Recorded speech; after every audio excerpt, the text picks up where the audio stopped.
All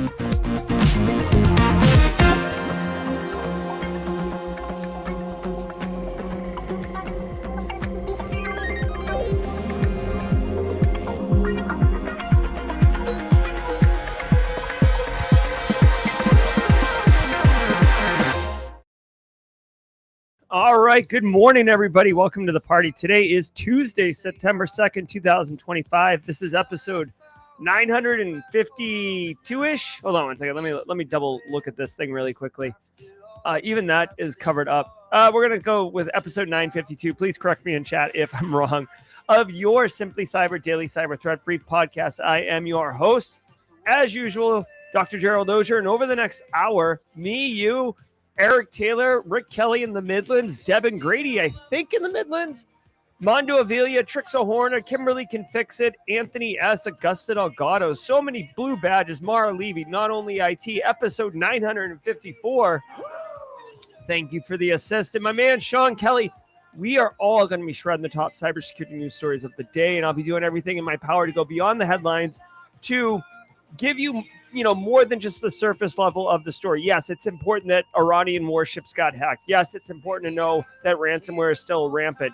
But what can we distill from this that we can implement at our own businesses or our own practices in order to drive cyber risk reduction, add value to our business stakeholders, and most importantly, make us just absolute crushable professionals in the space, right? I want you to be the CEO of you, through support, inclusion, and insights into these stories. And on top of all that, not only am I going beyond the headlines, but so many people in chat as well are right above my head.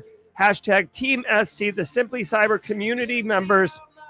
Lot of brain trust in here. I'd almost say like 1,000+ years of experience in cyber collectively, if you want to add it all up. So we got a great show for you. We will go through those 8 stories. It is a Tuesday after a long weekend, so we are going to double stack the mid-roll. If you're new here at the middle of the show, we do something special every day, and occasionally we have to stack it. So today we will be doing Simply Cyber Community Member of the Week, as well as Tidbits Tuesday. So get ready for that. I'm pretty excited about it. Now, before we get into it, if today's your first episode, my friend, welcome to the party. Let us know it's your first episode with a hashtag first timer. You picked a good one, 954. It's a new month, September 2nd. Hashtag first timer in chat. We got a special sound effect, a special emote, and we love using it so we can let you know how included you are in this community. So don't be shy. Let us know. Let us know. And if you are doing Carline, many of us are back to school. If you're in Carline dropping the kiddos off, if right now your kid's like, grown, who is this old man playing emotes? Ain't nobody got time for that. What's up, kids? It's a bummer you have to go back to school, but you know what? It is what it is. Please let us know in chat if you're in Carline. But seriously, first timers, let us know. Before we get any further, let me say shout out and thanks to the stream sponsors, Barricade Cyber, Antisyphon, Threat Locker, and Delete Me. Those wonderful businesses that I'm happy to partner with that bring sponsor the show, frankly, so I can bring this to you every single day, not be getting sweaty about how am I going to pay the bills around here. Let's start with Barricade Cyber Solutions. If you're a squad member, you know there is a Barricade Cyber emote in the squad tray. Yes, there is. Episode 1000, I don't know yet. I barely have. There's a lot going on. I haven't thought about episode 1000. But check it out, Barricade Cyber Solutions. They have a webinar coming up on September 4th. Check this out. Ransomware Monthly Update. Eric Taylor, the team at Barricade Cyber, have been doing these monthly updates on ransomware. So if you would like to come and find out about the latest threat intelligence, ransomware headlines, and threat actors that you need to know about, don't miss this. Barricade Cyber Solutions right up in the thick of things as far as active ransomware incidents. Is there a, Eric, is there a better link? Because this is like a Zoom link and it looks like a Hot Mess Express. Is there like a redirect link you guys have or something? We'll get you something in chat. I mean, I could put this link in chat, but it's a disaster. I don't know if there's like a barricade.com/monthly webinar. Look at there. There you go. There's a link. Scary link. All right. I also want to say shout out and thanks to Antisyphon Training. Blue Team Summit has passed. Hopefully you guys all got value from that. Antisyphon Training is disrupting the traditional cybersecurity training industry by offering high-quality, cutting-edge education to everyone, regardless of financial position. They combine amazing instructors with dope content at incredibly affordable prices. It's awesome. You can see here they got the calendar for September coming up. I want to bring your attention to this right here. Oh, my gosh. Hold on one second. This Wednesday, September 3rd, so tomorrow, you don't want to miss this, guys. Look at this. How to train your AI security analyst. I am a huge fan of Whitney Champion and Eric Capuano. If you didn't know, I've been friends with them and colleagues with them for years and years. Incredible talent. These two are just incredible talent, especially if you want to learn about blue team and defender ops and stuff like that. I don't even know. I mean, I know they're talking about AI security training and AI analysts. Whatever it is they're talking about, I guarantee you it is absolutely worth your time and you will be better for it. So go check it out. I'm going to drop a link in chat here. This is the Anticast this Wednesday. Don't miss on that one. Whoa. Hold on. Antisyphon Training's there. Hold on. Let's stop the presses. Kathy Chambers took off today from work because it's her birthday. Ladies and gentlemen, happy birthday, Kathy Chambers. Big fan of Kathy Chambers. Here, really quickly. Normally we stay on topic, but let's do this really quickly. There we go. There you go, Kathy. Just a special, there you go. Happy birthday, Kathy. What's a good sound effect for that? I guess this one. All right, let's get back to work here. So go to Antisyphon Training and definitely come check out this Anticast on Wednesday. Guys, every single episode of the Daily Cyber Threat Brief is worth half a CPE, so say what's up in chat, grab a screenshot. Oh, perfect. So, hey, really quickly, Barricade Cyber Solutions. If you go to webinars.barricadecyber.com, that's what comes up. So webinars.barricadecyber.com for all the upcoming webinars with Barricade Cyber Solutions. Dudes, if today's your first episode, drop a hashtag first timer. If you want some CPEs, just say what's up in chat, grab a screenshot. Once a year, count the screenshots, divide by 2. It's as simple as that. Let's just hear really quickly from Threat Locker, and then we're going to get cooking on the news. Back in 30. I'll be in chat. I want to give some love to the Daily Cyber Threat Brief sponsor, Threat Locker. Do zero-day exploits and supply chain attacks keep you up at night? Well, worry no more. You can harden your security with Threat Locker. Worldwide, companies like JetBlue trust Threat Locker to secure their data and keep their business operations flying high. Threat Locker takes a deny-by-default approach to cybersecurity and provides a full audit of every action allowed or blocked for risk management and compliance. Onboarding and operation is fully supported by their US-based Cyber Heroes support team. Get a free 30-day trial and learn more about how Threat Locker can help prevent ransomware and ensure compliance. Visit threatlocker.com/dailycyber.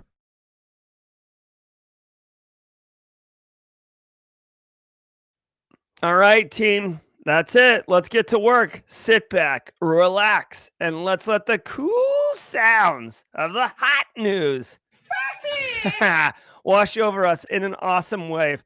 I will see you guys at the mid-roll. Hey, Mary Ellen Kennel. Not sure if you're doing car line or drop-off, but just for the kiddos here. Ain't nobody got time for that. All right, let's cook.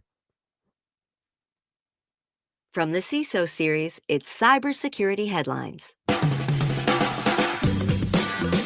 These are the cybersecurity headlines for Tuesday, September 2nd, 2025. I'm Steve Prentice. Legal pwn technique hides LLM prompts inside contract legalese. Researchers at security firm Pangea are warning of another creative way to jailbreak LLMs empowering them with instructions that can be used to exploit vulnerabilities and circumvent cybersecurity practices. This one focuses on the inability of many LLMs to distinguish between instructions in their user's prompt and those hidden inside ingested data. We have already seen this with threat actors hiding prompts inside online calendars and inline comments in documents, but now they are also being inserted inside the large paragraphs of legalese in contracts, carefully written to not raise suspicions amongst human readers. Not all LLMs are fooled, but the most popular and heavily used ones do succumb to the prompts more readily. Maryland. All right. So this is, hey, Space Tacos, 27 months. Thank you so much. Great to see you. Listen, this is, I mean, you can't take anything away from this because it is working and it is worth noting. But I'd also argue that this isn't like, I don't know, above the fold top page news. Like, we've had AI LLMs like mainstream since 2023. And this is essentially like a prompt injection attack, a classic paradigm of how to attack these AI instances. And all it's doing is sticking prompts that can, basically break free of the guardrails inside of legalese, right? So you see these EULA agreements. I don't know if you got the AI tools that I've been using, like when you, paste in large blocks of text, it'll actually create like a document and then attach the document. Some of these AIs you can just link your Google Drive to, or you can, just drag and drop full documents, PDFs, whatever. And then it's presumed that the AI will ingest it and then use it as part of its corpus of data. And all they're doing here is inside of that, putting in prompts to trick it, right? Like basically the reason they're sticking it in the legalese is because no one reads it, right? It's like 30 pages, size 4 font. The bigger the company, the more Fortune 500 the company is, the more legalese and stuff there is in there, and no one's going to read it. So yes, from a social engineering perspective, you can pass those prompts because no one's going to read that, like no human's going to read it. And then when the AI reads it, it ingests it and takes action on it. So again, not to me, I don't know, like I feel like it's a bit of a overstatement here to give it a term legal pwn. Like you're just sticking prompts in there. It's no different than sticking a prompt inside of an email. Have you seen that we did a story like a month ago about email, and then the threat actors are putting in prompt injections in the email, like in the font is the same color as the background. So like white font on white background. So a human can't see it, but the AI security tool, when it reads the email, it takes in the prompt and does it. Basically, guys, welcome to 1997, 1998 websites, right? The .com boom blowing up, maybe 2001, 2002, where input validation wasn't being done and threat actors were able to do all sorts of things. It harkens back to, gather around the campfire, children, way back at the very beginning of the early 2000s and online e-commerce and stuff. You could like literally change the price of things through like not prompt injection, but like literally just going in and changing the price. You could even, like, it used to be like you can't hit submit twice on credit card pages because it would run the credit card twice. Like these are like old problems that we had. And I'm not saying it's one-to-one the same problem, but it's kind of the same. They just need to get better at input validation, right? If it's a legal PDF document, then no prompts should come from that document, period. Like it's input validation. Like welcome, like, whatever. Transit investigating cyber attack. The Maryland Transit Administration, MTA, says a cyber attack, quote, impacted some of its operation and information systems and call centers, end quote. Representatives said hackers accessed its systems, but they did not share information on the scope of the incident. The attack was disclosed on August 25th, just prior to a similar announcement made by the state of Nevada, which also announced that hackers had breached its state systems. All right, so Maryland DOT hit Let's see. Bunch of people are involved. Core services of the Maryland Department of Transit, local bus, metro subway, light rail, MARC mobility, caller ride, commuter bus are all operating normally. Call centers are experiencing impact. So, like, whatever. Like, I get it.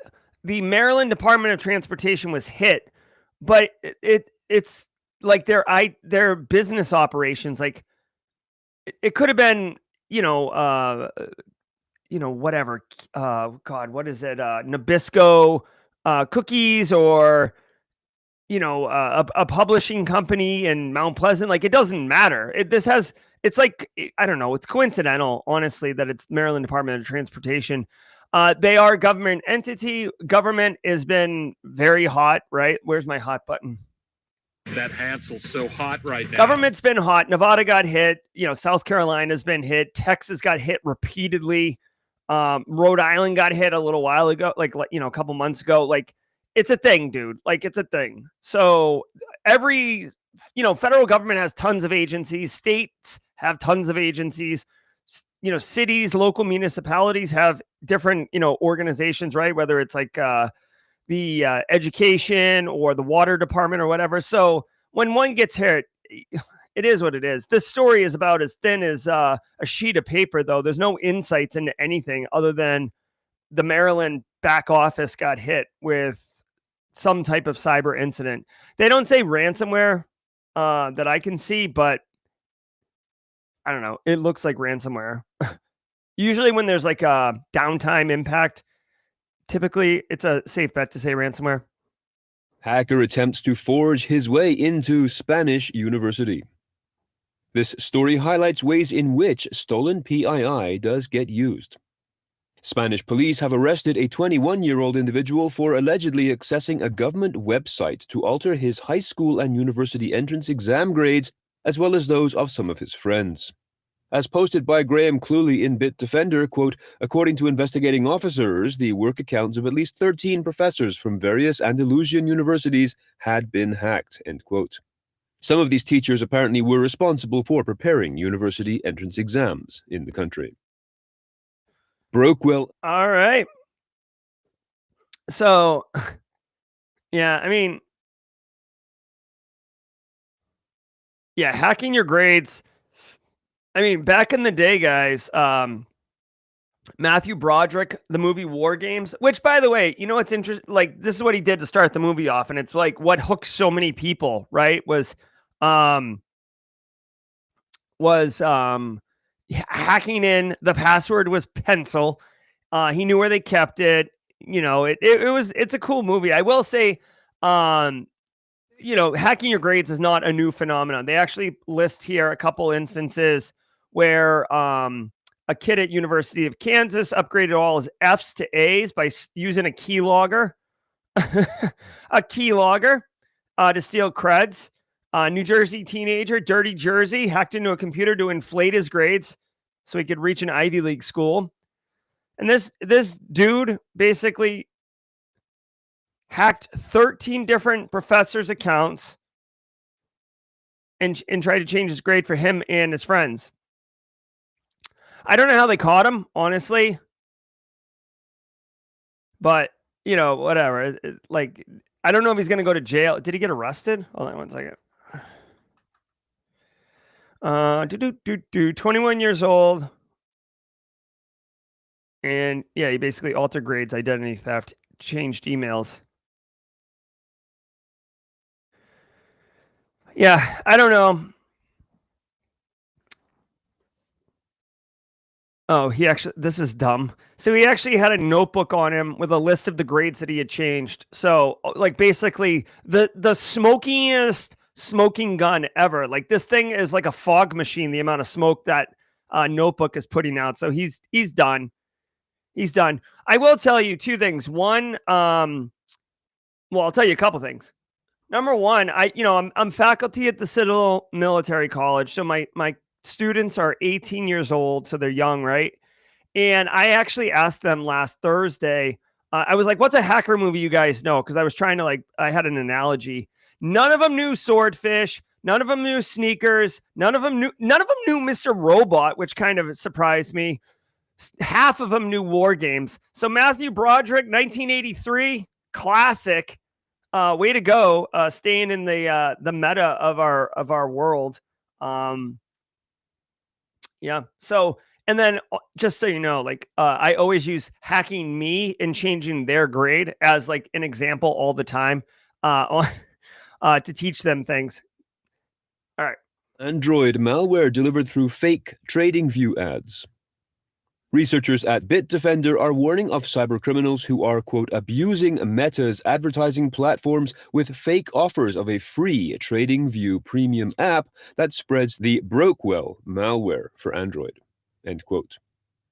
This campaign, which was specifically designed for mobile users, has been active since mid-July. Brokewell is an Android malware capable of info stealing, remote monitoring, and taking control of a compromised device.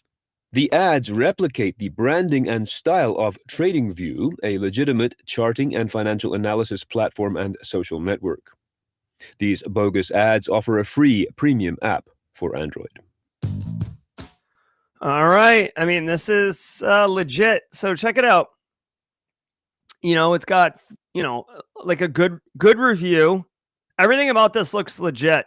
Right. So I could see why people would fall for this. Everything's legit about it except the $2,400 discount. That should raise alarm bells where someone's like, oh yeah, no problem. Just here's $2,400, everybody. But I mean, this is clever, right? So if you're going to be going for the TradingView app, chances are you're doing your own trading, you know what I mean? Like you're actually pre-screening yourself as a viable victim for this threat actor group, because you're into online trading and kind of managing your own money. And it sounds like it steals cryptocurrency. So, that is a little bit of not a reach, but it's possible that you install this and then you don't have a crypto wallet. So then the threat actors don't get paid off for that. But at the same time, I think it's a numbers game for the threat actors. They don't give a damn if here's my thing. If they catch 1,000 people, right, with this app, this malware, and 100 of them, which I think is being incredibly conservative, 100 of them have cryptocurrencies, and one of them of the 100, so 1% of 1% has a good amount of crypto, like $200,000, then it's worth it, right? Again, I don't condone or endorse cybercrime or threat actor behavior. I'm just pointing out the fact that if they catch 1% of 1%, then it's all all of their investment into this criminal infrastructure is paid for, and they're skipping to the bank, right? And chances are it's probably going to be better than 1% of 1%. Sadly, obviously this sucks for victims in this case, but how does it work? You download the app yourself. So you're, Plaxico Burrs here, shooting yourself in the leg. And then once the app is installed, it covers the screen with a fake update prompt. I'm sure that looks really, really classy. And then the background is giving itself permissions that it needs to be able to screw you over. It does try to obtain your PIN for unlocking the device by simulating an Android update request that locks the screen. So this is pretty clever. This is all social engineering. If you look at my screen right now, I'm showing a PIN lock. Many of us are familiar with this, right? You see it on your phones. Almost everybody here is using PIN locks or biometric now. And it'll say, hey, your phone's reset. Go ahead and type in your PIN. It's really not. This is a social engineering attack, and it's a fake pop-up, and you're going to type it in. It's going to record what you just typed in, and now it owns your PIN. So definitely be on the lookout for that. What I would say is, again, Android malware isn't really something that we, in large, worry about at the corporate level, right? I've never, unless you're some type of specialized a business where you have all your employees running around with Android tablets or Android phones or Fire Sticks, or you know what I mean? It's just most businesses are running Windows computers. They may have Linux boxes on the files or for the server infrastructure, maybe, or some blend of Windows Server and Linux. But for the most part, this is an individual problem. So if you want, you can educate your network. And I'll tell you what, if your little cousin is like at Thanksgiving, he's the one who's talking about like his portfolio and his Bitcoins and how like the Solana exchange is going to go, ham. You might want to, do your cousin Danny a solid and like forward this story to him and just let him know so he doesn't get ripped off. I don't know. I feel like not the days, but like crypto bros and like all of the flex around the cryptocurrency, I feel like it's died down. Either that or I've just gotten off the train and people aren't talking to me about it because I'm like old and I don't get it. I don't know. I feel like 3 years ago, it was like 3-4 years ago, it was like super hot. Like everybody was getting ripped off on crypto. And now I hear it a lot less. Let's go. Huge thanks to our sponsor, ThreatLocker. ThreatLocker is a global leader in zero trust endpoint security, offering cybersecurity controls to protect businesses from zero-day attacks and ransomware. ThreatLocker operates with a default deny approach to reduce the attack surface and mitigate potential cyber vulnerabilities. To learn more and to start your free trial, visit threatlocker.com/CISO. That is THREATLOCKER.com/CISO. All right, mid-roll, let's cook.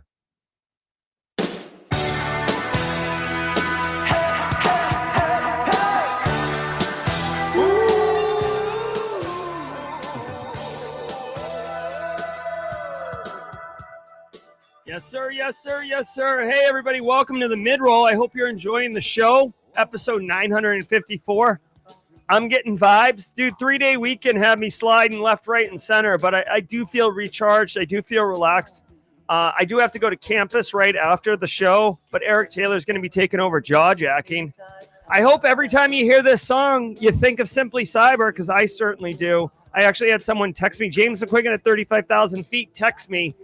The hotel room he was, or the hotel he was at, he walked into his room, turned on the TV and heard this song. And he's like, so he texted me. Guys, thanks to the stream sponsors, Barricade Cyber, Antisyphon, Delete Me, and ThreatLocker. Speaking of Delete Me, Delete Me makes it easy, quick, and safe to remove your personal data online at a time when surveillance and data breaches are common enough to make everyone vulnerable. It's easier than ever to find personal information about people online. Having your address, phone number, and family members' names hanging out on the internet can have actual consequences in the real world and make everyone vulnerable. As someone with an active online presence, privacy is really important to me. I have kids, I have a wife, we have a home. We physically exist in this plane, and I would like to pick and choose who knows where I live and what my phone number is. And, with data brokers being able to just sell that information to whoever has money, that's kind of dirty. So I use Delete Me, and I appreciate that they help keep my data private. Take control of your data, keep your private life private by signing up for Delete Me now at a special discount for our listeners. Get 20% off your Delete Me plan when you go to joindeleteme.com/simplycyber and use promo code simplycyber at checkout. The only way to get 20% off is to go to joindeleteme.com/simplycyber and enter code simplycyber at checkout. That's joindeleteme.com/simplycyber, code simplycyber. All right, guys, every single day of the week has a special segment, and it is a double shot because we had a holiday yesterday, Monday. I want to recognize the Simply Cyber Community Member of the Week. The Simply Cyber Community Member of the Week is sponsored by ThreatLocker, so they pay to sponsor this segment, and I take part of that money and I give it to the Community Member of the Week, either through a $100 Amazon gift card or $100 worth of Simply Cyber merch. The Community Member of the Week is someone who's just contributing to the community and inspiring others to be awesome. I would like to recognize Devin Grady this week. Devin lives here in the state of South Carolina, goes to cons. He's producing content to help people level up. He's competing and winning in CTFs at conferences. He's networking. He's doing all the right things, and he's inspiring others to kick massive butt. Devin Grady, ladies and gentlemen, your Simply Cyber Community Member of the Week. All right. I also want to say Tidbits Tuesday. Every Tuesday, I share a little bit about me just to see if we vibe.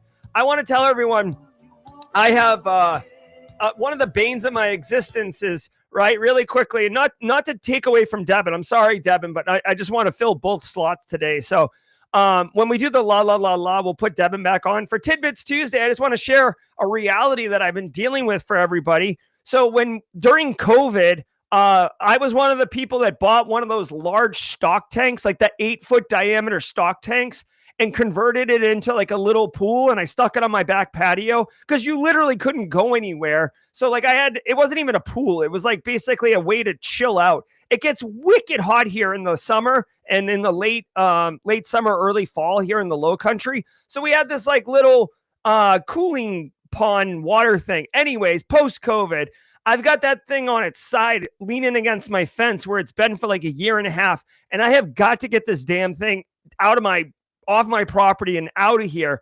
And it's so big and so unwieldy and so just, that I just look at it and I'm like, you, not to mention my kids were 5 and 8 at the time. So when you're like, this is not a pool, this is a thing to get cool in. And they're like, sure, no problem. And then like try to dive into the damn thing. It's like 1.5 feet deep, metal on a concrete pad. I'm like, you're going to break your neck. And they're like, you are just an old man, Dad. And I'm like, So that's what's going on. If anyone else has got one of those COVID stock tank pools, I feel you.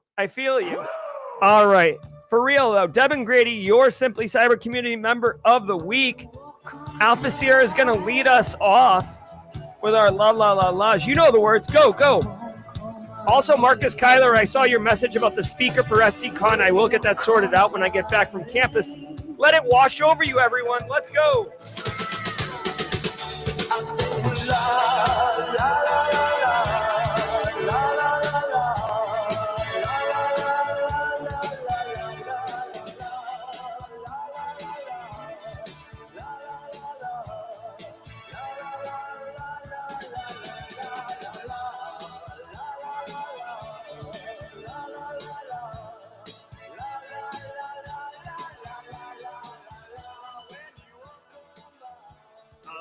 Oh, yeah. All right, let's finish strong, y'all. UK Social Services Department uses Palantir amid concerns. The City Council of the English town of Coventry has signed a £500,000 per year artificial intelligence contract with the US data technology company Palantir, which is also known to be involved with the Israel Defense Forces as well as with US government deportation activities. According to The Guardian, quote, the contract follows a pilot scheme in the council's Children's Services Department, including using AI for case note transcription and to summarize social workers' records. The council is planning to extend the Palantir system to process for providing support to children with special education needs. Palantir already has a number of public sector contracts in the UK, including providing AI to help tackle organised crime in the county of Leicestershire and building the new National Health Service Federated Data Platform. A number of councillors and other officials have raised concerns about the technology itself, as well as with this particular supplier. All right. So this city in the UK, Coventry, is using Palantir's AI to screen applications for household support funds. So it sounds like they're using it as like some type of screening capability, like approve or deny the release of funds for these things. Yeah, this is an interesting picture. So you can see this is these individuals touring the facility. Looks like this is a female British police officer, I think. I didn't realize they wore skirts to work, but it looks like in the background on the display, it's a Windows display. You can see that it appears that it's this guy's, the guy on the left who's wearing the helmet. It's like his view. And there's a augmented reality element where it looks like the table is actually covered in some topographic map. This has nothing to do with the way that Coventry is using this app. Just so we all know, Palantir has been in okay, two things. One, this isn't really a cyber story, okay? Just so we're crystal clear on that. Shall we play a game? All right. Second of all, Palantir has been embroiled in a lot of controversy. I actually for some reason, this is a little tidbits Tuesday. They went public like maybe 2-3 years ago, and I remember thinking, oh, I might invest in this business. And then I didn't, and thank God. Like, they are embroiled in all sorts of controversy. They have access to all this data, and they're doing all sorts of intelligence stuff. I'm almost positive the people behind Palantir are former like senior ranking intel people in the United States, and they have access to all these contracts and all this data. The concern here is that they're using Palantir's technologies in order to target individuals for action, like mass deportation type stuff, and also sentiment, right? Like, I'm not saying that Palantir AI is Big Brother, but some people are, suggesting that it's being kind of weaponized in that way. So, yep. Anyways, I think the story's in the news more because Palantir is involved with Israeli Defense Forces and United States mass deportation efforts, and less about what this school is using it for. Although I will tell you the final thing, again, this isn't a cyber story. The final thing, I'm watching from the sidelines of how the UK is just, I don't want to say eroding privacy, but like it seems like every week you turn around and there's like a new UK thing going on about like mass, not mass control, but like just exposure, I guess, of individuals and erosion of civil liberties and stuff. So we'll see. I don't know. I don't know how this will be used, but I get why people are upset. I will tell you that being upset isn't really going to change this. They're still going to use it, right? Alice ransomware spoofs Sentinel-1 as attack vector. A new ransomware named Cephalus is casting its spear at law firms, financial services, healthcare organizations, architectural practices, municipalities, IT firms, and marketing agencies in the US and Japan. Cephalus breaks in by leveraging remote desktop protocol accounts that have not been secured with multi-factor authentication. What? According to a report from security firm Huntress, the malware drops a real program executable from security firm Sentinel-1 into a computer's downloads folder. This is then tricked into sideloading a malicious DLL that runs the ransomware code. Cephalus will also delete Windows shadow copy files, which companies often turn to for recovery of their data, and also disables Windows Defender. Bro. Hackers. What are we doing here? Like, what are we doing here? Eric Taylor will probably lose his mind when he gets on with jawjacking. Remote desktop. First of all, remote desktop. What are you doing? Like, why is that even internet facing? And then having accounts without MFA. Now, I will say, again, it's been a minute, so I must be mistaken, but like, I don't recall ever having Microsoft Remote Desktop port 3389, that one, ever have multi-factor. I mean, you're authenticating to the box, but I've never seen it configured with multi-factor. It doesn't mean it can't be done. I'm sure at this point it can be. It's just, I don't know, man. It's just dumb. Huntress, I'm going to call your attention to the Huntress blog. I'm a big fan of Huntress. That's where John Hammond works. And I haven't met the owner of Huntress or the CEO of Huntress, but I've heard really, really good things about that individual. I also want to point out, I don't know Lindsay O'Donnell Welch, but I do know Harlan Carvey. And Harlan Carvey is one of the authors of this blog post. And I guess he does work at Huntress, but he's like a legit OG differ kind of guy. So here we go. RDP without MFA, very nice. And then once they get in there, dude, here's the thing. Once they log in, They're logging in with a user account. It's not even, they're not even like hacking it, right? They're literally, so no, I'm sorry. Now I'm going to lose my mind here. Listen, not only is the victim have RDP facing the internet without MFA, they're using some type of crappy username and password. Like, this isn't a 0-day attack. This is threat actor logging in. Okay? So like, listen, I'm not going to victim shame at all ever, but like, this is not good. Like, from a threat actor skill level capability, I'm sure they have some automation. And I'm sure, like, you know, obviously they have the malware payloads and the side loading of DLLs, but like initial infection, initial compromise, dude, it's basic. Listen, it's exactly the same thing that David Lightman, Matthew Broderick's character, did in War Games in 1983, except he used a modem. He rang in, typed in pencil, and logged in. That was a remote access solution using a crappy password, no MFA. So here we go. That was 42 years ago, if my math is right. Okay.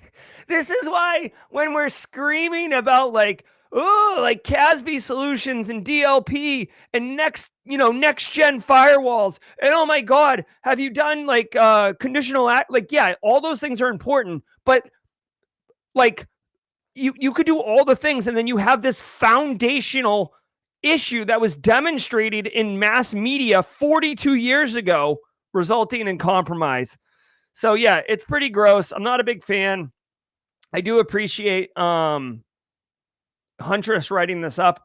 All I would say is this. I'm a huge fan of Shodan Monitor, right? So if you go to monitor.shodan.io. Yeah, okay, so I'm hearing you definitely can put MFA in front of these things like Cisco Duo, for example. Listen, you can use Shodan Monitor to monitor your external facing IP address range. So if you have been allocated public facing IP addresses, right? So not private IP ranges. So not RFC 1918, okay? Not your 192s, your 10.0s, or your 192.168, your 10.0s, your 172.16. Like, if you have a public IP address, make sure you're looking at it to make sure you don't have RDP open in the internet. And you can do a wicked, like, listen, you can use Shodan Monitor. The benefit of Shodan Monitor or a solution like that is that if you scan today and you find nothing, but then your admin creates an open RDP port tonight, you'll be proactively notified of it. If you don't have budget, that's fine. Have an Nmap scan for port 3389 once a day on your external IP range. Like, you can script this up really, really easily. Don't let this thing, and I'm not saying you can't have remote desktop. I'm not saying you can't have, these solutions internet facing, just harden them. By the way, Microsoft RDP was not intended to be an internet facing remote access solution. It was supposed to be for internal networks and admins to jump in boxes. There's better solutions for remote access into your environment. Or use a VPN, get on a VPN and then go access the RDP. Like, there's several architectural solutions here that will help reduce risk for your organization without having your butt hanging out in the wind. RDP to the internet with a crappy password is like having just a hospital gown on, not tied in the back, and running as fast as you can backwards through a cornfield. I'm not saying it's going to result in something bad, but you have a pretty good chance of it turning out not good for you. Disrupt the communications of dozens of Iranian ships. As posted in Security Week, a hacking group known... Really quickly, I do want to say hello to Jess Bishop. Big fan of Jess Bishop. Great to see you. Hadn't seen you in a minute, Jess. Hope everything's well in your world. Labduktigan, that is Labdookhtegn, Labduktigan, quote, allegedly disrupted the communication systems of 60 Iranian ships, including 39 tankers and 25 cargo ships operated by Iranian maritime companies NITC and IRISL. which are sanctioned by the US. The group hacked satellite communications company Fanava, allegedly disabled a central communication system named Falcon, and ran destructive commands to erase core data, leaving the ships without communication or data of any kind. The group's name, Lab Duktegan, is a translation from Farsi, meaning sewn lips or closed lips.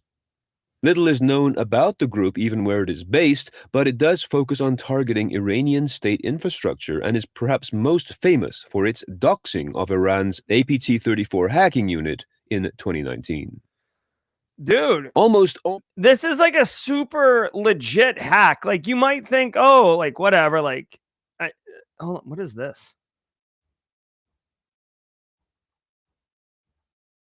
Yeah, this is like a crazy legit hack. Hold on, let me say hold on one second. Maritime hack. Hold on, I'm trying to keep this like professional here. There we go.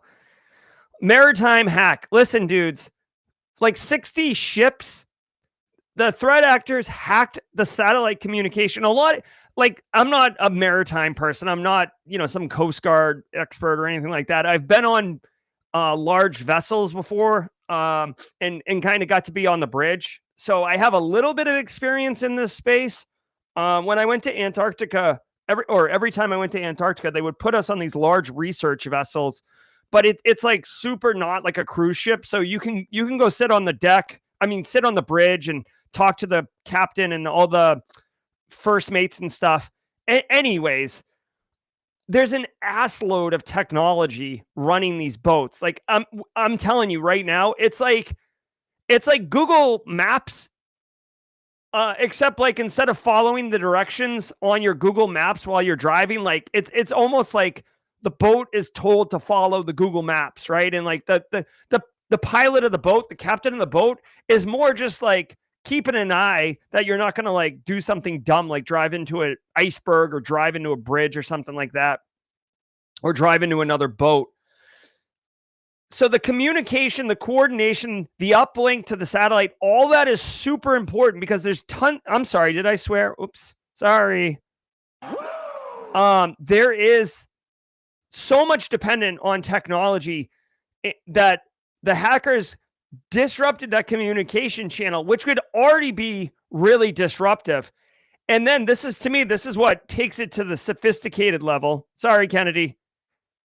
This is what takes it to a sophisticated level. They were able to push some type of destructive payload down onto the boat's systems and basically leave them, quote unquote, blind and deaf. So they disabled this system, right? It said they got access to the core Linux operating system running the ship's satellites and allowed them to disable it. Okay, so they didn't attack the boats themselves. They just screwed up the satellites communication systems and wrecked those things. That is very, very hard. Okay, like very devastating. Like, I don't even know if the people who own the satellite communications can even fix that. Because think about it. If there's a satellite flying over Earth, right, in like a geosynchronous orbit, and you wipe the operating system on that satellite, you can't just send a field tech up to go get it, right? Hey, Justin Gold, I'm going to need you to go into orbit and install this USB drive. Go ahead and re-image the operating system. So like this really is a pretty hard, heavy cyber attack. And I'm sure they're going to route other satellites into place and get it all sorted out. But this is a pretty nasty attack on supply chain, essentially, right? Because these are oil tankers and cargo ships. So remember, this doesn't really screw them up. Like today, that's not a problem. But whatever they're carrying on those cargo ships, wherever those ships are going, that's going to be delayed. That's going to be impacted. So nasty bit of business here for sure. Also, really quick, since I have just a minute, I just said like, oh, you could route a satellite over to, replace the one that got wiped or whatever. Let's just like, I don't know the extent of this, if they screwed up the whole, constellation of satellites or just one. But even if it was just one and they had another one, like if they were going to reroute the good one to replace the bad one,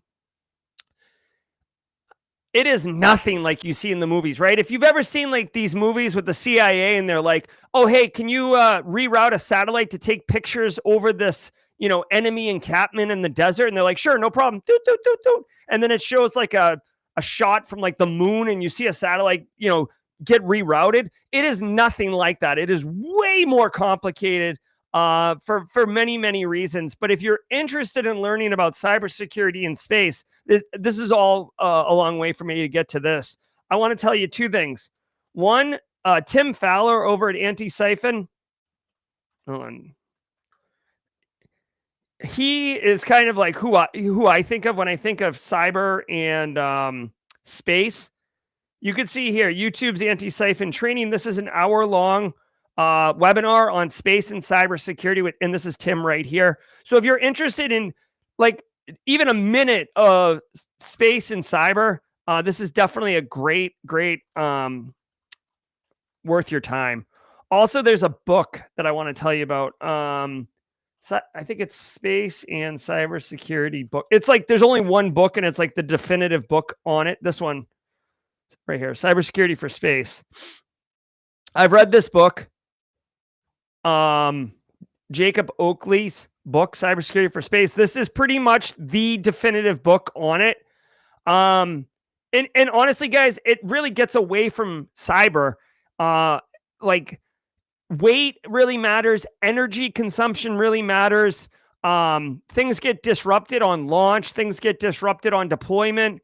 Solar panels don't open correctly. Like it's wild how friggin' brutal space is as an environment, and why honestly cyber, we can dunk on poor cybersecurity, but I'm telling you right now, in space it's legit crazy. All right, let's keep cooking here. I think that's it though. All organizations have some concrete AI. All right, here we go.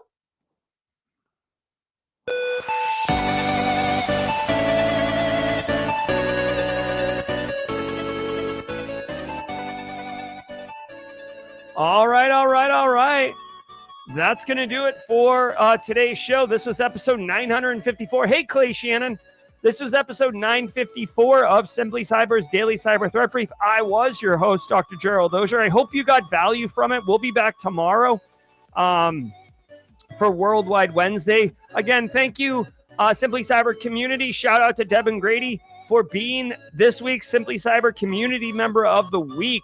Now, don't go anywhere, because Eric Taylor and the crew is going to be doing some jaw jacking. By the crew, Eric Taylor. I don't know why I said the crew. Is going to be doing some jaw jacking, answering your questions, giving you all the insights that you need in order to be awesome at your job or breaking into the industry. I also want to say really quickly, just from a marketing perspective, we got a couple things that everybody should know about. Number one,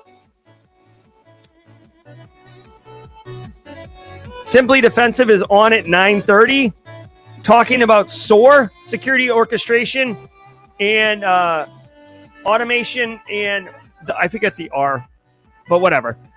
You can automate Blue Team with Kevin Maida with AI and SOAR. Okay, so that's at 9:30. Also, you still have time to register for this. You do not want to miss this, okay? Where is it? Hold on one second. We have another like DJ Khaled, another community practical cyber workshop tonight. Guys, we're going to be talking about adversarial mapping. Adversarial mapping. Come, it's a free webinar. It's 1 hour. It's at 9 p.m. tonight. The doors open at 8:30. Come check that out. Thank you, response. We're trying to get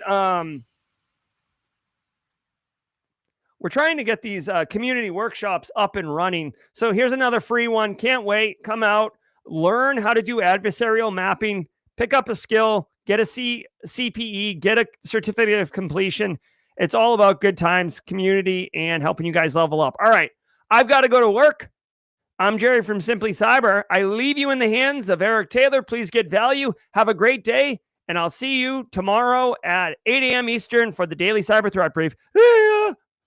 Ever wonder what it takes to break into cybersecurity? Join us every weekday for Jawjacking, where industry experts answer your burning questions about the cybersecurity field. Live, unfiltered, and totally free. Let's level up together. It's time for some Jawjacking.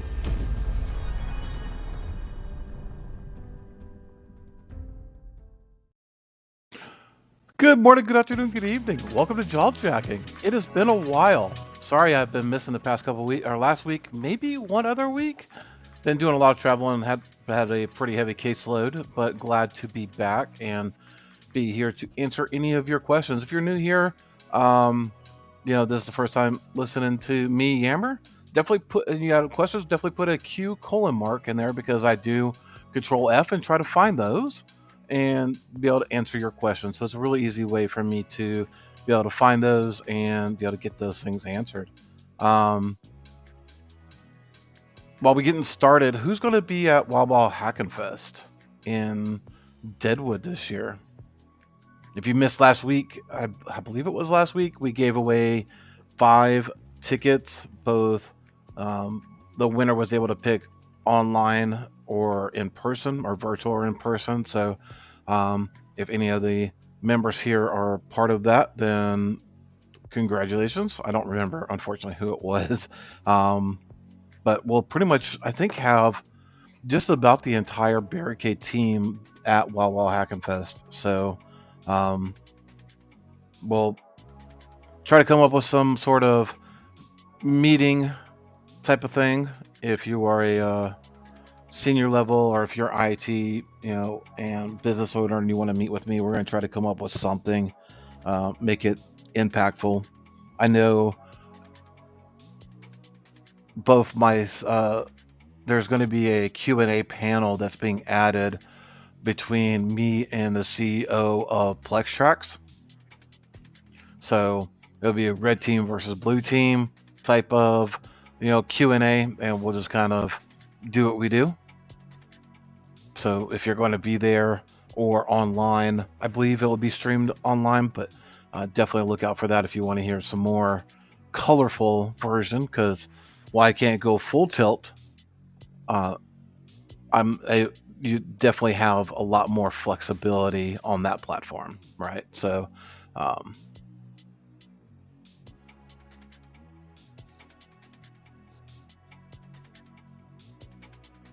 Alpha Sierra has a ticket, but may have to sell it. Oh no, that's not good. That's not good.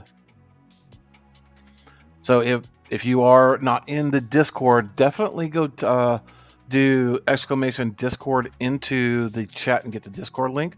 Alpha Sierra may be giving away or selling off her ticket, so that way you could possibly attend Wawa Hackenfest.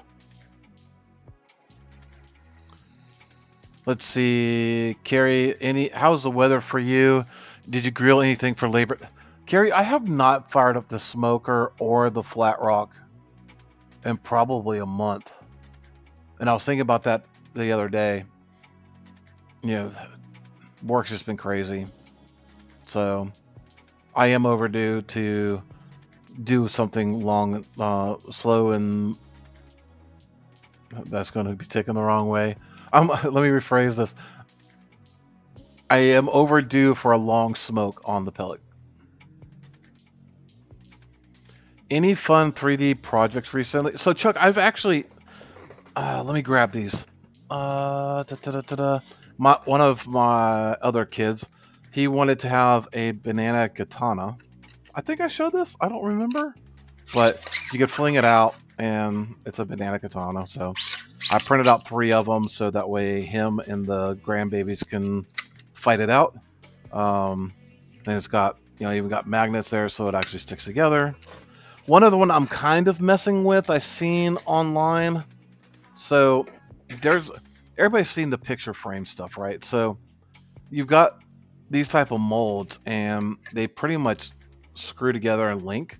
and you see the mounting screws, and it's got a channel if I can where you can put the LED lights on. So I'm messing with this for something back there. I don't know how much I like it yet. It is, thick enough so that way, when you got your flat parts, you can actually put pictures and stuff. So I'm interested in that, but it's definitely really, really hard to get together. And the shade lines are not matching. I'm not sure. You can definitely see it on this one. I don't think you can see it, but you see how the light and dark here, it's different on this one for some reason. So you can definitely see it a little bit better on that one. So for some reason they're backwards on the curve. I don't know, whatever. So that's something I'm considering, putting some pictures back there and put some picture molding, type of thing. So I'm messing around with that.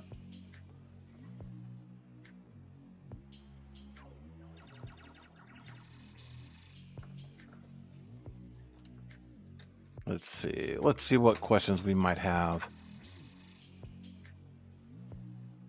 Oops, sorry. From Alex C, what EDR evasion TTPs are you seeing hearing the most about, and which ones are you keeping your eye on? Thanks in advance. So the EDR killer tool set is definitely something I'm keeping my eyes on. It's definitely a cat and mouse game.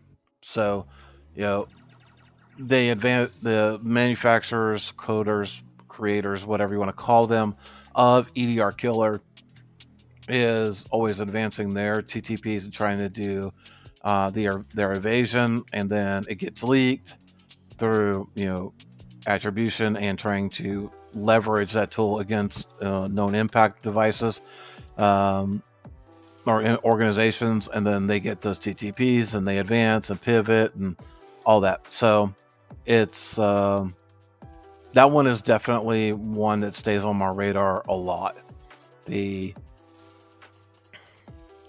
I think the story came out came out this morning. If not, it was last week. Sorry, my pup's been sick, so or one of the pups have been sick, so trying to not sure. I haven't been tuning in as much, but I think it was mentioned where one of the ransomware groups, Celius, has been, and I think that's how you pronounce them, but they've been mimicking Sentinel-1. I think that got released out to CISO series today, something we were tracking middle of last week. So, they're mimicking Sentinel-1 deployments and updates and stuff like that. So, it's always a thing.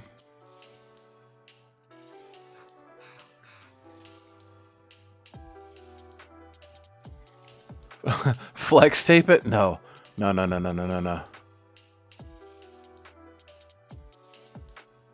I want to print a case for the Whisper from HackerBox, but my machine is acting wonky. What kind of system do you have, Chuck? Mine was acting real funky for a while there. I think I finally figured it out. But I'm not... I gotta Google this.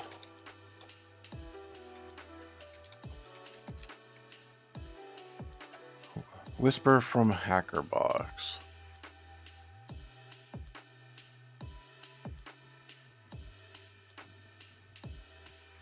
What is this? So those who don't know, just so everybody can follow along, I just posted into chat what he's talking about. Collectible reference card exclusive to...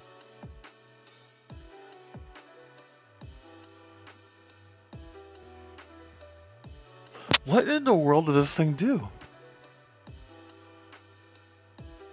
I mean, I see the RF stuff in there. Huh.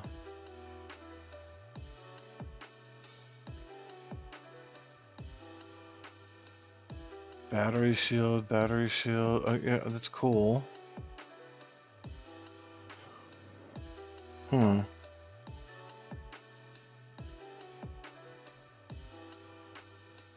Leverages a quad-core ESP32 architecture to orchestrate scanning Wi-Fi channel, Bluetooth, DIA, and real-time data logging. Oh, Oh, there was actually. Hold on, let me find it. Let me find it, ladies and gentlemen. We're gonna pivot for a minute. I seen this on Twitter this morning, and it was. I think this was at Black Hat or whatever. So let me pull this up, and I'm gonna have to minimize some screens and all this. So let me readjust my stuff here real quick, ladies and gentlemen. Talks amongst yourselves. All right, I think that is. Can I go? There we go. That way I can hide my bar at the bottom. Minimize this, share this. So I'll share this out in chat here so you can follow along as well. But I saw this from Swift on Security this morning, where apparently this thing will actually do the same thing. It's like scanning for airplanes and their signals and stuff like that. And I assume this was at one of the villages at DEF CON. It looks really, really freaking cool. Oh yeah, it just said they're playing ABS SG. So that's pretty cool.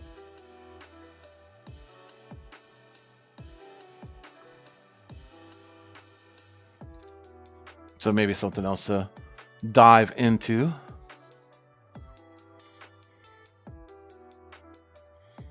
That may be one reason why I go to DEF CON or something like that in the very near future, is just to play with some of the villages.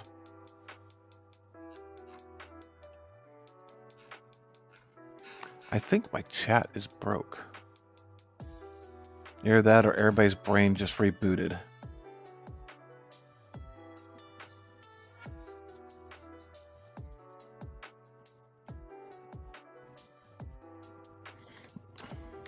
Everybody's a little late on the questions. I assume everybody is getting back to work after a long weekend.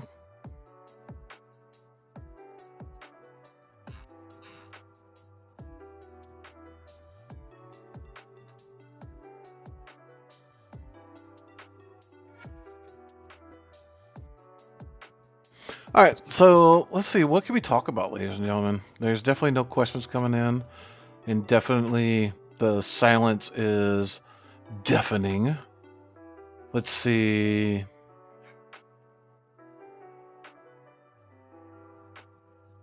I'm just catching up on some of my news in my feed here.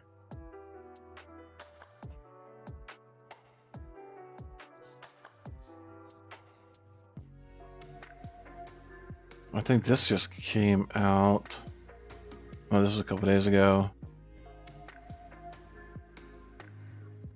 Did y'all see that SonicWall? There was another threat actor group that's compromising SonicWall SSL VPNs. You know, the story that keeps on giving. So definitely take a look at that.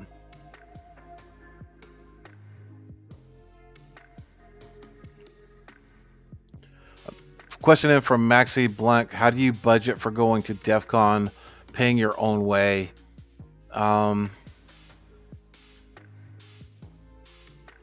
I would say find out what the cost was for people to go this year and start putting them back every month. You know, back in the olden days when we wanted to say, when credit cards really weren't, you know, a everyday operation, you know, it was there for emergency cases when you didn't have cash. It's kind of the way that we were brought up. You would, for big purchases and planned trips, let's just say Christmas. Sorry if people don't celebrate Christmas here, but I'm Southern Baptist. We celebrate Christmas, and I'm using this as an example. You know, you would start planning for your budget. You would be like, okay, I want to buy these gifts for these people. Right now, it looks like that's a $2,000, $3,000, whatever that price point is. Budget for Christmas. Now you have plenty of time.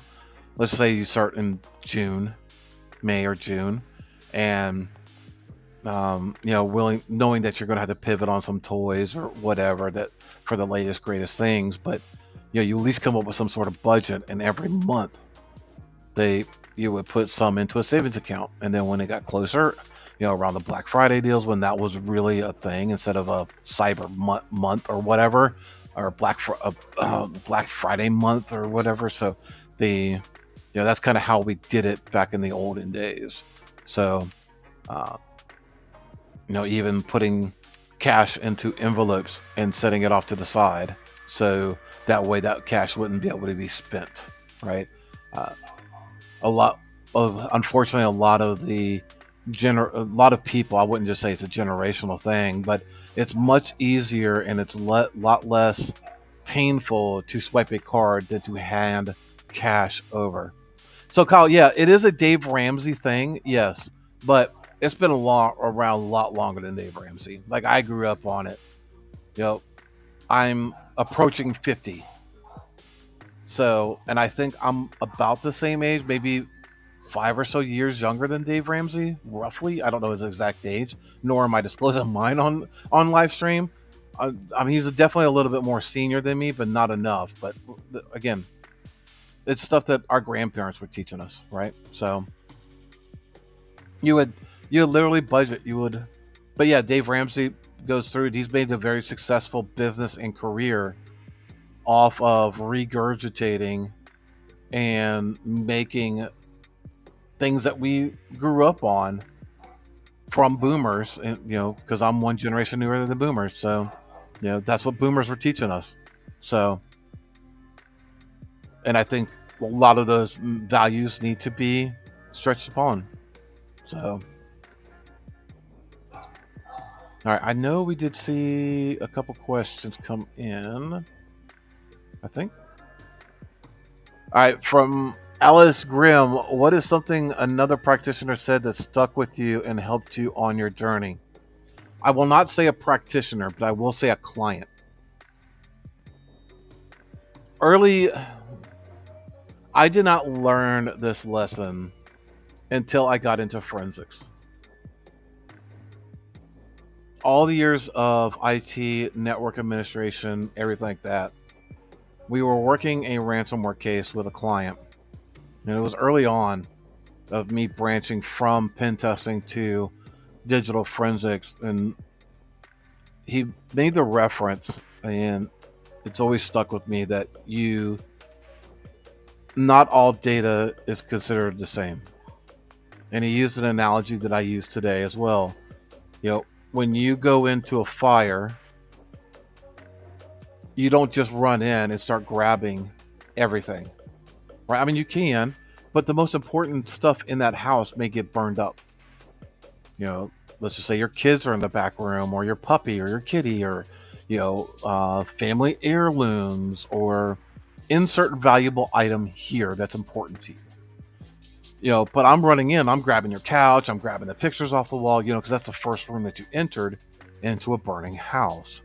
Trying to help. But the house burned down, and your most valued possessions got burned down because you didn't go after the important data first. So that is something that stuck with me.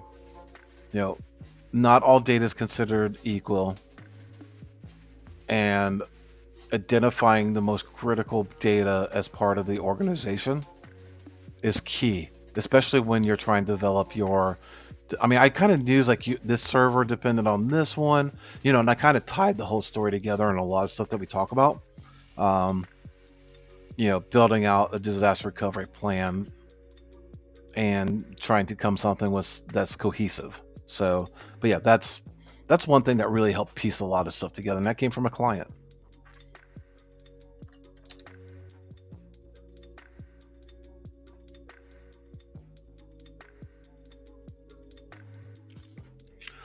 DFIR Mac, dude, what is going on?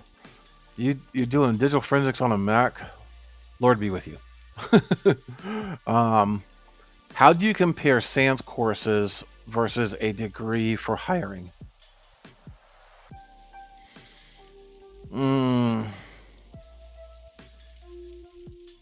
So people who have been around a while, they definitely know that I am a massive SANS enthusiast. I love me some SANS. However,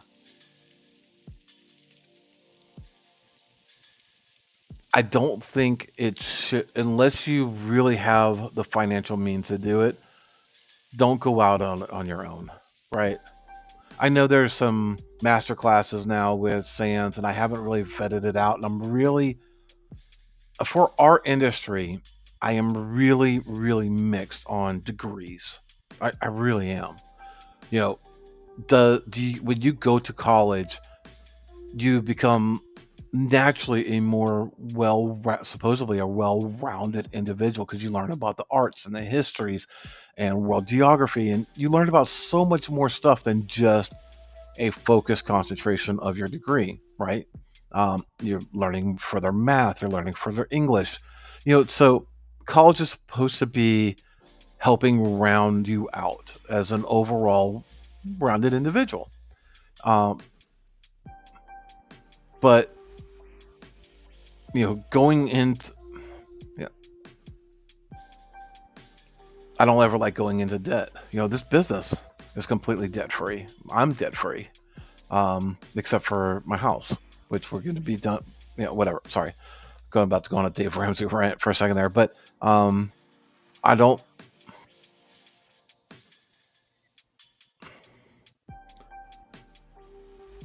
I would honestly have to take a look at it to see what is the cost for not even an Ivy League, but just like a national average from like WGU, I think it is, and a couple of the other online classes or colleges. Like, what does it take to get to an associate's and a bachelor's and even a master's? Like, what does it take financially wise? WGU, I don't think is a good idea because I think you can take unlimited courses per month. You just pay your fee. But anyway, versus going through SANS certifications, I'm willing to bet that SANS certifications are going to be more expensive than going through college, even in an online. And one thing that college also gives you that I don't think SANS will really give you a whole lot is perspective from other individuals. Yeah, you'll get some from your classmates, but they're getting very focused, very narrowed type of situations, and helping you to be a more rounded individual is college based, right? So, but for hiring, I honestly don't know, because here's the problem to the crutch of it is you can go, and I'll just pick a book here. Yeah, this one I haven't looked at in a while or mentioned. The Blue Team Handbook, right? SOC, SIM, and threat hacking use cases, notes from the field version 1.2. It's a decent book. I haven't read through it all by any means, but it's a good book. So reading this book gives you practical knowledge. It does not give you real world knowledge. It doesn't give you hands-on knowledge, right? And that really is where the difference is. So I guess to answer your question, I would take that as part of the equation, whether it is college or SANS. I don't know if either one of them is going to weigh more on me as a hiring manager than the other. But I would say, financially speaking, figure out which one is more financially beneficial to you. And let's just say there's no wrong choice in that. Like, let's just say hypothetically you go the college route, and the organization firm that you're going to go work for, they really want your SANS. They'll put you through SANS or 13 Cube. There's organizations that are doing 13 Cube now as their training mechanism, right? I've talked about them, and kind of go from there. So, all right. Sorry. There we go. How do you gain better insight to think like a threat actor to get into a hacker's mindset? I am a hacker. I am one. I don't hack much or really at all these days, but it's like kind of being an alcoholic. Once you are, you always are type of mentality. Could I very easily get back into that world and cause a lot of damage and trouble and wind myself, and all that stuff? Absolutely. I can do it today. But I mean, I was arrested by the FBI. I've been, there's been a lot of stuff, but yes, I am a hacker. So I think it's easy for me to get into their mindset because I think like one and I hunt like one because I did it. So a little biased, unfortunately.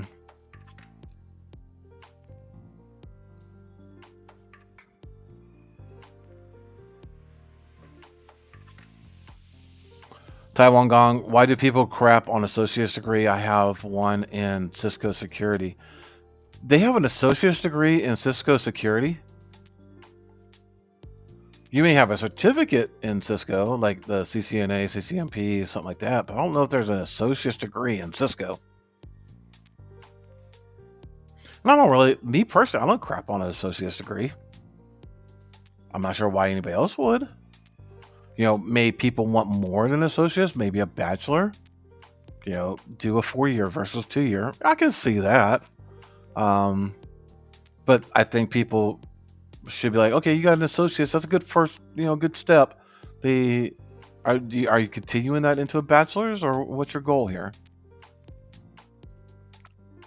In the beginning of my journey in cybersecurity, do you advise start with SOC? Yes. Here, I'll even post something here for a second because this rings very, very true. This rings so freaking true, and I posted this on LinkedIn just a little bit ago.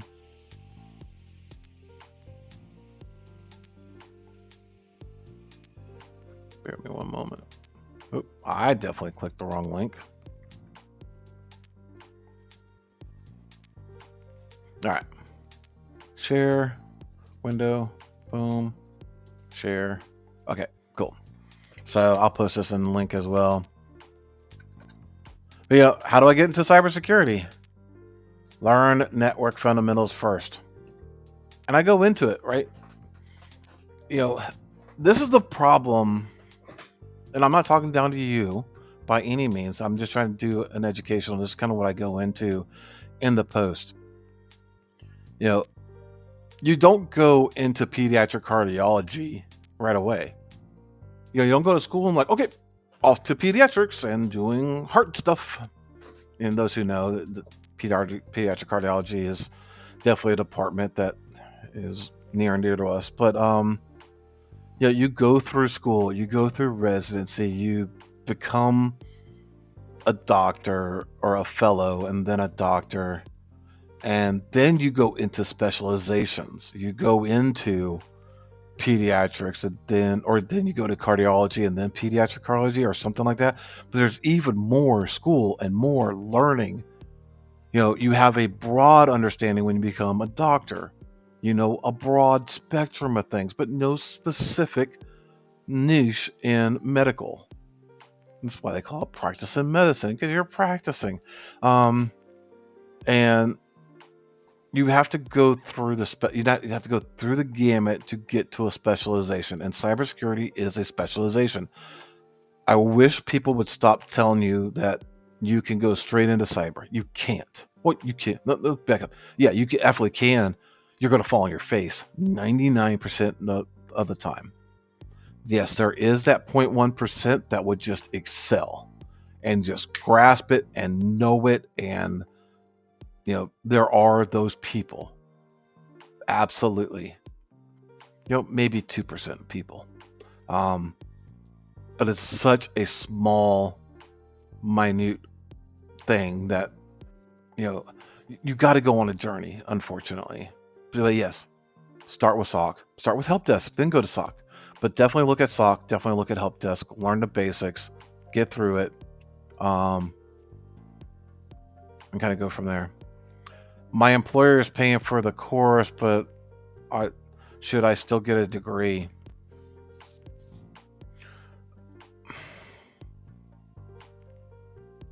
I wouldn't. Dave Harmack, I wouldn't. Unless you want that.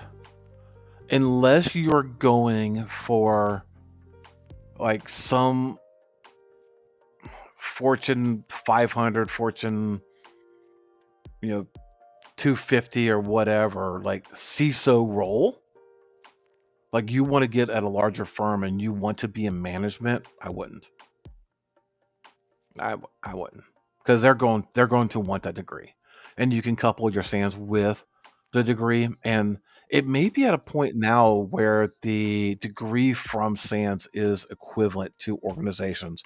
You have to definitely do some search, like whatever your life career goals are, look at what people are requiring for that. And you may be able to even reach out to them and say, hey, I know I'm not qualified for this yet, but wait a second.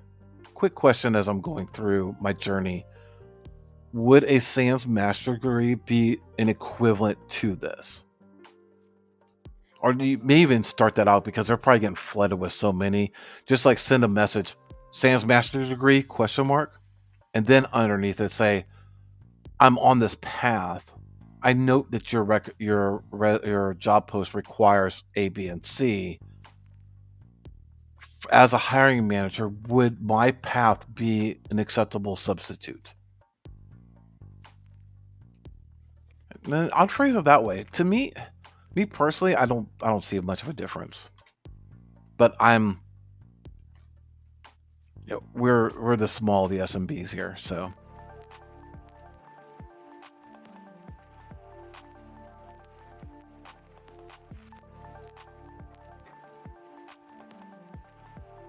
All right, ladies and gentlemen, we are coming up to the bottom of the hour. We definitely have our next show coming up.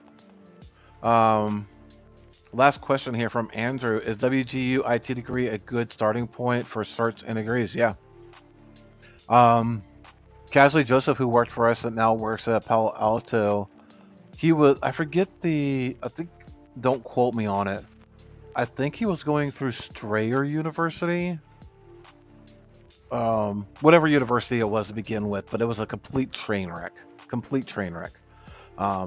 Poor guy was just having problems after problems, especially with his advisors and all that. And then he pivoted over.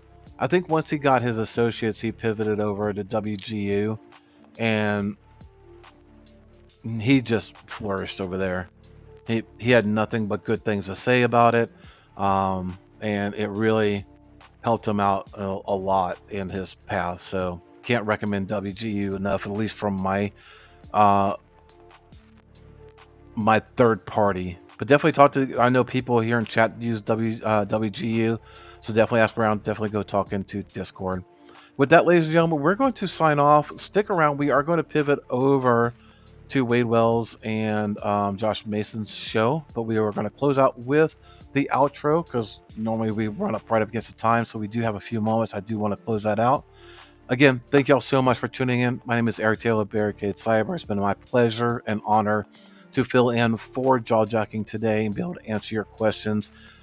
If you have any questions about the webinars that Barricade's putting out, like the Fortify or the ransomware, go to webinars.barricadecyber.com. You'll see all the webinars that we do. That'll be our homepage for a while. So definitely tune in for that. And we'll hope to see you next week or in a podcast webinar near you. Take care, y'all. Hey everybody, I hope you enjoyed that content. Keep the cybersecurity train going by connecting with the other Simply Cyber community resources. We have the Discord server that's lively and always keeps the conversation going. You can connect with me directly on LinkedIn. And also every single weekday morning on the Simply Cyber channel, we're doing live daily cyber threat briefings, 8 a.m. Eastern time, as well as Thursday at 4:30 p.m. We're doing live stream interviews with industry experts, and we produce videos that we push out every Wednesday morning. I'm Jerry from Simply Cyber. I hope you enjoyed the content, and we'll see you in the next one.